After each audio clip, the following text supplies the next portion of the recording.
ማንቸስተር ዩናይትድ በዚህ የክረምት የዝውውር መስኮት ማቲያስ ኩኛን፣ ብራያን ምቡሞንና ቤንጃሚን ሼሽኮን ወደ ኦልድ ትራፎርድ ሲያመጣ ግቦችንና ድሎችን አብሮ እየገዛ መሆኑን በሚገባ ያውቅ ነበር ብሩኖ ፈርናንዴዝ።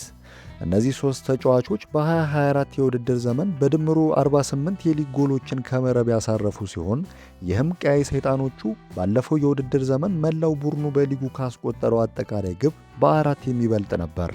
ይህ የዝውውር ኢንቨስትመንት ደግሞ በአሁኑ ወቅት ፍሬ ማፍራት ጀምሯል። ዩናይትድ እስካሁን በሊጉ 60 ጎሎችን ማስቆጠር የቻለ ሲሆን ከእሱ የሚበልጡት ማንቸስተር ሲቲ እና አርሰናል ብቻ ናቸው። አዲሱ የጥቃት ሶስትዮሽ ደግሞ ከእነዚህ ውስጥ 27ቱን በማስቆጠር አንበሳውን ድርሻ ወስደዋል።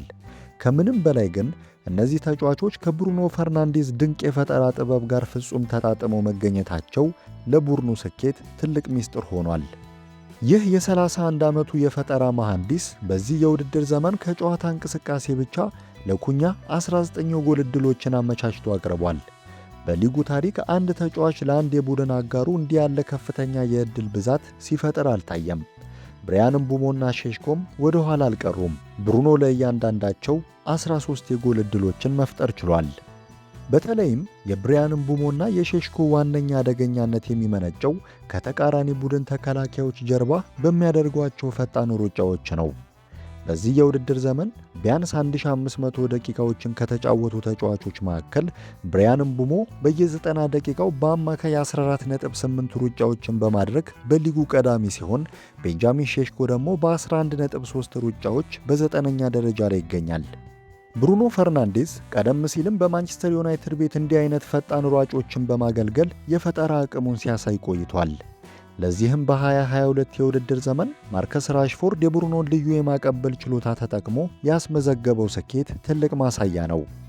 በዚያ የውድድር ዘመን እንግሊዛዊው አጥቂ 17 የሊግ ጎሎችን ሲያስቆጥር፣ ብሩኖ ደግሞ ከጨዋታ እንቅስቃሴ ብቻ 34 የጎል ዕድሎችን ፈጥሮለታል። ይህም በወቅቱ በሊጉ አንድ ተጫዋች ለአንድ የቡድን አጋሩ ያደረገው ከፍተኛው የዕድል አቅርቦት ነበር። ብሩኖ ከተለያዩ አጥቂዎች ጋር ያለውን ጥምረትና ቅንጅት ሲያስረዳ እንዲህ ይላል።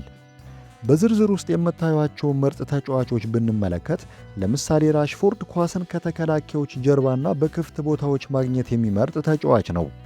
እኔም ብዙውን ጊዜ ኳሱን ወደ ክፍት ቦታዎች በመላክ እሱን ለማግኘት እሞክራለሁ። ክርስቲያኖ ሮናልዶ ደግሞ ከተከላካዮች ጀርባ አጫጭርና አግድም ሩጫዎችን ያደርጋል። ስለዚህ እኔም ሁልጊዜ ኳሱን ከተከላካዮች ጀርባ እጥልለታለሁ። ብሩኖ ጨዋታን ከኋላ ሆኖ ስለመምራት ያለውን ሚና ሲያብራራም ትንሽ ወደ ኋላ ተስበህ ስትጫወትና ፊት ለፊትህ በመስመሮች መካከል የሚንቀሳቀሱ ተጫዋቾች ሲኖሩ ትልቁ ሥራ ኳሱን በተሻለ መንገድ ሰንጥቀህ በማሳለፍ ለጎል ሙከራ እንዲመቻች ወይም ደግሞ ለሌሎች አጥቂዎች እንዲያቀብሉ አመቺ ሁኔታን መፍጠር ነው። በዚህ የውድድር ዘመን ለአዳዲሶቹ ፈራሚዎች ያደረጋቸው 2 ልዩ አሲስቶች ይህንኑ የፈጠራ ብቃቱን በግልጽ ያሳያሉ። በመጋቢት ወር በኦልድ ትራፎርድ ከአስቶን ቪላ ጋር በነበረው ጨዋታ የአስቶን ቪላን ተከላካዮች ሰንጥቆ ለኩኛ የሰጠው አስገራሚ ኳስ ብራዚላዊው አጥቂ ከተከላካዮች ጀርባ ሲሮጥ ምን ያክል አደገኛ እንደሆነ በተግባር አሳይቷል። በተመሳሳይ በጥር ወር በበርንሌ ሜዳ ላይ ለቤንጃሚን ሼሽኮ የአቻነት ጎል የቀዶ ጥገና ያክል ጥንቃቄ የተሞላበት ሰንጣቂ ኳስ ማቀበሉ የዚህ ፖርቹጋላዊ ጥበበኛ የፈጠራ አድማስ ምን ያክል ሰፊ መሆኑን በድጋሚ ያረጋገጠ ነበር። የብሩኖ ፈርናንዴዝ ልዩ የቆሙ ኳሶች አቅርቦት ማንቸስተር ዩናይትድን በፕሪሚየር ሊጉ ከቆሙ ኳሶች እጅግ አደገኛ ከሆኑ ቡድኖች ተርታ እንዲሰለፍ አድርጎታል። በዘንድሮ የውድድር ዘመን ከቅጣት ምት ውጭ ባሉ የቆሙ ኳሶች ከዩናይትድ የበለጠ ማስቆጠር የቻለው አርሰናል ብቻ ነው። ይህ የዩናይትድ የ20 ጎል ውጤት በክለቡ የፕሪሚየር ሊግ ታሪክ ውስጥ ዩናይትድ የሊጉ ዋንጫን ካነሳባቸው የ2007 እና የ2014 የውድድር ዘመናት በመቀጠል በሦስተኛ ደረጃ ላይ የተቀመጠ ድንቅ ስኬት ሆኖ ተመዝግቧል። ይህም የቡድኑ የቆሙ ኳሶች አጠቃቀም ክለቡ ድልን በሚያቀዳጅበት ደረጃ ላይ መድረሱን ያሳያል። ብሩኖ ግን ከቆሙ ኳሶች ጎል መፍጠር ከጨዋታ እንቅስቃሴ ይልቅ አንዳንዴ ይበልጥ ፈታኝ እንደሚሆን በግልጽ ይናገራል። ስለ ቆሙ ኳሶች ስናወራ ኳሱን በትክክለኛው ቦታ ላይ ማሳረፍ መቻል አንዳንዴ ከመደበኛ ቅብብል ይልቅ በጣም ከባድ ነው ይላል ብሩኖ። በአሁኑ ወቅት የማዕዘን ምቶችና የቅጣት ምቶች በሚኖሩበት ጊዜ የቡድን አጓሮቼ ኳሱን የት እንደሚፈልጉት ይነግሩኛል። እንዲሁም ኳሱ እዛ ቦታ እንዲደርስ ይፈልጋሉ። አንዳንዴ በትክክል አሳርፍላቸዋለሁ፣ አንዳንዴ ደግሞ ላላሳካው እችላለሁ። በዚህ የውድድር ዘመን ብቻ 8 የሚሆኑት የብሩኖ የማዕዘን ምቶች በቀጥታም ይሁን በተዘዋዋሪ ወደ ግብነት ተቀይረዋል። ይህም ቀያይ ሰይጣኖቹ እንዲህ ባሉ አጋጣሚዎች በተቃራኒ ቡድን ላይ ምን ያክል ራስ ምታት መሆን እንደቻሉ ያሳያል። ዩናይትድ እና ብሩኖ ይህንን ብቃታቸውን ለማሻሻል ጠንክረው ሲሰሩ መቆየታቸውም ታውቋል። ብሩኖ ሲጨምርም ከ5 ዓመታት በፊት ቢሆን ኖሮ የማዕዘን ምት ስመታ ኳሱን ዝም ብዬ ወደ ሳጥን ውስጥ ጥለውና አንድ ሰው ያገኘዋል ብዬ ተስፋ አደርግ ነበር። አሁን ግን የግድ አንዲት የተወሰነች ቦታን መምታት ይጠበቅብኛል። ስለዚህ በአሁኑ ጊዜ ከቆሙ ኳሶች አሲስት ማድረግ ከጨዋታ እንቅስቃሴ ይልቅ ይበልጥ ከባድ እየሆነ መጥቷል። ብሩኖ ፈርናንዴዝ ከቆሙ ኳሶች በሚያደርገው አስገራሚ ተሳትፎ ልክ በጨዋታ እንቅስቃሴ የሚፈጥራቸው ዕድሎች ደግሞ ለተቃራኒ ቡድን ተከላካዮች ይበልጥ አደገኛ ናቸው። በጣም ጠባብ በሆኑ ቦታዎች ላይ እንኳን ጥቃቅን ክፍተቶችን የመፈለግ ልዩ ችሎታ ያለው ሲሆን በተከላካዮች ጥብቅ ክትትል ውስጥ ሆኖ ሳይታወቅ ከተቃራኒ ቡድን የራዳር ክልል የማምለጥ ጥበቡ ደግሞ እጅግ የሚደነቅ ነው። እሱንና ሌሎች በዓለም እግር ኳስ ውስጥ የሚገኙ ምርጥ የፈጠራ ባለሙያዎችን ከሌላው ተጫዋች የሚለያቸው ትልቁ ነገር ኳስ በእግራቸው ባለችበት ሰዓት አደጋን ለመጋፈጥ ያላቸው ፍጹም ዝግጁነት ነው። ብሩኖ ብዙ ጊዜ ኳስ ያባክናል ተብሎ ይተቻል። ነገር ግን ይህ ትችት ቁጥራዊ መረጃዎችን ያለ በቂ ሁኔታ ከመመልከት የሚመነጭ የተሳሳተ አመለካከት ነው። እርግጥ ነው በሥራ ዘመኑ ሁሉ ኳስ በማባከን ረገድ ስሙ በዝርዝሩ አናት ላይ ሊቀመጥ ይችላል።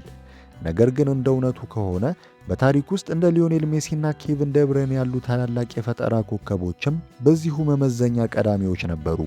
ምክንያቱም ለትልቅ ውጤት ትልቅ አደጋን መጋፈጥ የግድ ይላል። ብሩኖ በዚህ ነጥብ ላይ ያለውን አቋም ሲገልጽ እኔ የምጫወትበት የሜዳ ክፍል ከሌሎች ሚናዎች ይልቅ ይበልጥ አደጋን መጋፈጥን ይጠይቃል።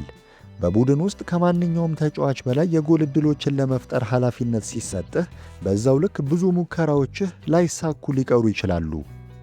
ሌላው ትኩረት የሚስበው ነጥብ ደግሞ ብሩኖ ከማንኛውም ተራ ተጫዋች በላይ በተቃራኒ ቡድኖች እጅግ ጥብቅ ክትትል የሚደረግበት መሆኑ ነው። በዚህ የውድድር ዘመን በፕሪሚየር ሊጉ ተከላካዮች በቅርብ ርቀት ሆነው ጫና በሚፈጥሩበት ወቅት ከ1000 በላይ ኳሶችን ማቀበል ከቻሉ 3 ተጫዋቾች መካከል ብሩኖ አንደኛው ነው። ከዚህም በላይ በከፍተኛ ጫና ውስጥ ሆኖ 91 ወደፊት የሚሰነጠቁ ኳሶችን በማቀበል በሊጉ ቀዳሚው ተጫዋች ነው። በ2025 የውድድር ዘመን በሊጉ ከፈጠራቸው 114 የጎል ዕድሎች መካከል ከሲሶ በላይ የሚሆኑት የተገኙት በተቃራኒ ቡድን ተጫዋቾች ከፍተኛ ጫና ውስጥ ሆኖ በፈጠራቸው አስገራሚ አጋጣሚዎች ነው። ቁጥራዊ መረጃዎችን በአይን ከሚታየው የሜዳ ላይ እንቅስቃሴ ጋር አዛምዶ ማየት እጅግ አስፈላጊ ነው። ያኔ ነው ያ ኳስ ለምን እንደባከነ ወይም ያ ሙከራ ለምን እንዳልተሳካ በትክክል መረዳት የሚቻለው ሲል ብሩኖ በንግግሩ ላይ አክሏል። አዲስ የጎል ዕድል ለመፍጠር አስቤ ኳሱን ወደፊት ስሰነጥቅ ኳሱ ቢቋረጥብኝ ምንም አይቆጨኝም። ምክንያቱም ያንን አደጋ ለመጋፈጥ ካልደፈርኩ ውጤት ማምጣት አልችልም። ምናልባት ከ10 ሙከራዎች ውስጥ 8ቱ ባይሳኩ እንኳን ቢያንስ አንዱ በትክክል ከተሰነጠቀ ያቺ ኳስ ጨዋታውን እንድናሸነፍ ታደርገናለች። ብሩኖ ፈርናንዴዝን በተመለከተ ሌላኛው እጅግ አስገራሚና ጎልቶ የሚታየው ነገር ቢኖር እንደ አውሮፓውያን አቆጣጠር በ2020 መጀመሪያ ላይ ማንቸስተር ዩናይትድን ከተቀላቀለ በኋላ ለአካል ጉዳት የማይበገር ሆኖ መገኘቱ ነው። ለጉዳት እጅግ በጣም አነስተኛ ተጋላጭነት ያለው ይህ ፖርቹጋላዊ በዩናይትድ ማሊያ የመጀመሪያ ጨዋታውን ካደረገበት ጊዜ አንስቶ በአውሮፓ 5ቱ ታላላቅ ሊጎች ውስጥ ከሚገኙ ተጫዋቾች ሁሉ በበለጠ ቁጥር በሜዳ ላይ የተገኘ በቋሚነት ጨዋታ የጀመረና ረጅም ደቂቃዎችን በሜዳ ላይ ያሳለፈ ብቸኛው ተጫዋች ነው። በብሔራዊ ቡድን ደረጃም ቢሆን በዚህ የጊዜ ገደብ ውስጥ ለፖርቹጋል ብሔራዊ ቡድን ከሱ በላይ በብዙ ጨዋታዎች ላይ የተሰለፈ ተጫዋች የለም። ስፖርቲንግ ሊዝበንን ለቆ ዩናይትድን ከተቀላቀለበት ጊዜ አንስቶ ባሉት 6 ዓመታት ውስጥ ያመለጡት 8 ጨዋታዎች ብቻ ናቸው። ዩናይትድ ካደረጋቸው 343 ይፋዊ የውድድር ጨዋታዎች ውስጥ ብሩኖ ያልተሰለፈው በ20ዎቹ ላይ ብቻ ነው። ከነዚህም መካከል 3ቱ ያመለጡት ባለፈው ታህሳስ 21 ከአስቶን ቪላ ጋር በነበረው ጨዋታ በደረሰበት የጡንቻ ጉዳት ምክንያት ነበር። ያኔም ቢሆን ግን ከታሰበው በላይ በሆነ ፍጥነት በማገገም ጥር 7 ቀን ከበርንሌ ጋር በተደረገው ጨዋታ ወደ ሜዳ ተመልሷል። ከዚያ ወዲህ ባሉት ጨዋታዎች ደግሞ በድምሩ ለ30 ደቂቃዎች ብቻ ከሜዳ ወጥቷል። አሁን ላይ ብሩኖ ፈርናንዴዝ 13 ተጨማሪ ጨዋታዎችን ብቻ ካደረገ በታላቁ ማንቸስተር ዩናይትድ ታሪክ ውስጥ ከፍተኛ ቁጥር ያላቸውን ጨዋታዎች ካደረጉ 50 ምርጥ ተጫዋቾች ዝርዝር ውስጥ ስሙን በደመቀ ሁኔታ ይጽፋል። አሁንም ቢሆን በክለቡ ታሪክ በፕሪሚየር ሊጉ ብቻ ብዙ ጨዋታዎችን በማድረግ በ23ኛ ደረጃ ላይ ተቀምጧል። ሆኖም ግን በጎሎችና በአሲስቶች ረገድ እንደሱ በማንቸስተር ዩናይትድ ቤት ጉልህ አሻራ ማሳረፍ የቻሉ ተጫዋቾች በጣት የሚቆጠሩ ናቸው። ፈርናንዴዝ አሁን በማንቸስተር ዩናይትድ ማሊያ በፕሪሚየር ሊጉ በ140 ጎሎች ላይ ቀጥተኛ ተሳትፎ በማድረግ ከሀገሩ ልጅና ከክለቡ ታላቅ ተጫዋች ክርስቲያኖ ሮናልዶ ጋር እኩል መሆን ችሏል። አሁን ደግሞ የዴቪድ ቤካምን ውጤት ለመሻገር ተቃርቧል። ከእነዚህ ታላላቅ ኮከቦች በላይ የሚገኙት ደግሞ ፖል ስኮልስ፣ ራያን ጊግስ እና የክለቡ የምንጊዜም ከፍተኛ ግብ አግቢ ዋይኒ ሩኒ ብቻ ናቸው። ለአሁኑ ግን ብሩኖ ፈርናንዴዝ ሙሉ ትኩረቱን ያደረገው ማንቸስተር ዩናይትድን ወደ ተናፈቀው የአውሮፓ ሻምፒዮንስ ሊግ መድረክ መመለስ ላይ ሲሆን፣ በተጓዳኝ ደግሞ የፕሪሚየር ሊጉን የአንድ የውድድር ዘመን ከፍተኛ የአሲስት ክብረ ወሰን የመስበር ታላቅ ህልም ነው። አሁን እያሳየ ያለው አስደናቂ ብቃትና የማይበገር የድል መንፈስ ደግሞ እነዚህን ሁለት ታላላቅ ግቦች ማሳካት እንደሚችል የሚጠራጠር የለም። በመጨረሻም ብሩኖ ፈርናንዴዝ ለማንቸስተር ዩናይትድ ከተራ ተጫዋችነት ባለፈ በጭንቅ ሰዓት የሚደርስ የክለቡ የልብ ትርታና የደጋፊዎቹ ተስፋ ሆኗል። በኦልድ ትራፎርድ ሳር ላይ የሚያፈሰው እያንዳንዱ ጠብታ ላብ ለአምበልነት ክንዱና ለክለቡ ታሪካዊ ማሊያ ያለውን ጥልቅ ፍቅርና የማይናወጥ ታማኝነት በጉልህ ያሳያል። እሱ ሜዳ ላይ የሚቆመው ለክብረ ወሰን ማሳደድ ብቻ አይደለም፣ ይልቁንም በታላቁ ቲያትር ኦፍ ድሪምስ ውስጥ የራሱን የማይደበዝዝ የታሪክ አሻራ ለመጻፍና በሚሊዮኖች ደጋፊዎች ልብ ውስጥ ለዘላለም ለመኖር ጭምር ነው።